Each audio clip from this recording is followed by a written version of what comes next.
Good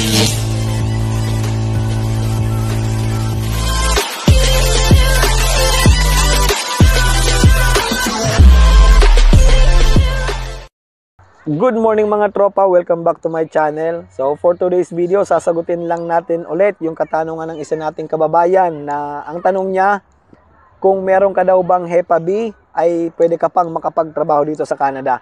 So bago natin yan umpisan mga tropa, gusto ko lang po munang magpasalamat sa mga bagong subscribers at sa mga magsusubscribe pa lang. Thank you in advance sa inyong lahat mga tropa. At sa mga nag-comment, thank you sa inyo. At kay kabayan na nagtatanong at nanghihingi ng tips sa interview. So ayan, ginagawa ko na yung video kabayan, ini-edit ko na.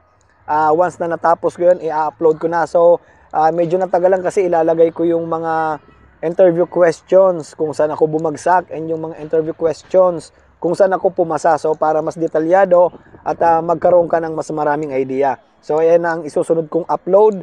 So stay tuned mga tropa at thank you sa pagsuporta.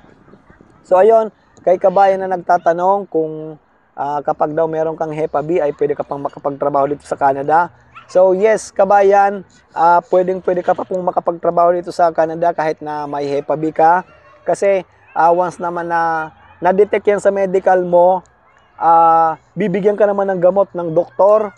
At once na clear na yung HEPA mo, once na gumaling na yung sakit mo, pwede ka na pong makapagtrabaho dito sa Canada. So, ano ba yung sakit na almost impossible na makaalis ka ng Pilipinas papuntang ibang bansa or papunta dito sa Canada? So, ano ba yung sakit na kailangan yung ingatan para hindi kayo magkaroon ng problema? So, ingatan nyo po mga tropa yung magkaroon kayo ng tama sa baga. So, ayan po, isa yan sa mga pinakamahirap na sakit. Once na nagkaroon ka ng ganyan, nagkaroon ka ng tama sa baga, so, mahirap po yan na makaalis ka na papuntang ibang bansa kasi stricto po sila sa ganyang sakit. So, sa mga nagtatanong naman kung may TB, pwede ka pa bang makapagtrabaho, makapunta ng ibang bansa? Yes, pwede pa po kasi gagamutin naman yan. Basta po yung sakit nyo is curable or magagamot pa, yes, pwede po kayo makapunta ng ibang bansa or kahit dito sa Canada. So, kaya sa mga kababayan natin na nagpaplano mag-abroad, so kung kayo malakas kayo uminom, malakas kayo managerilyo, so hindi naman po tayo nang di-discriminate mga tropa, no? Kasi kanya-kanyang hilig naman yan. So kung plano nyo mga ibang bansa, much better. Kumbaga medyo bawas-bawasan nyo yung mga bisyo kasi mahirap po pag nagkaroon ng problema sa medical. So ayun mga tropa, sa mga nagtanong din nung nakaraan na kung kailangan daw meron kang experience kapag magpa-factory worker ka, so isama na rin natin sa video na ito. So again mga tropa, depende po yan sa hiring manager kung i-consider yung application nyo. Well, meron namang mga company na nag-hire kahit wala kang experience sa trabaho na papasukan mo. Kasi marami namang nakakapasok na ganyan mga tropa.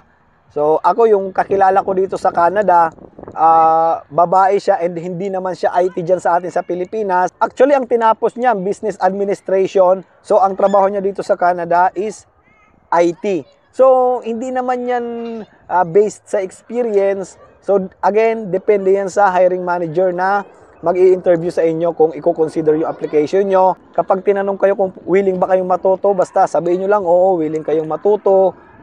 Gusto nyong magkaroon ng bagong kaalaman. So, ipakita nyo lang sa interviewer na na willing kayong makapasok, willing kayong magtrabaho at willing kayong matuto sa kahit na anong trabaho man ang ina-applyan nyo kahit wala kayong experience. So, ayun mga tropa, hopefully nasagot ko yung katanungan nyo. Maraming salamat sa inyong lahat sa walang sawang pagsuporta nyo sa YouTube channel ko. So, thank you mga tropa at lagi po kayong mag-iingat kung nasaan man kayo.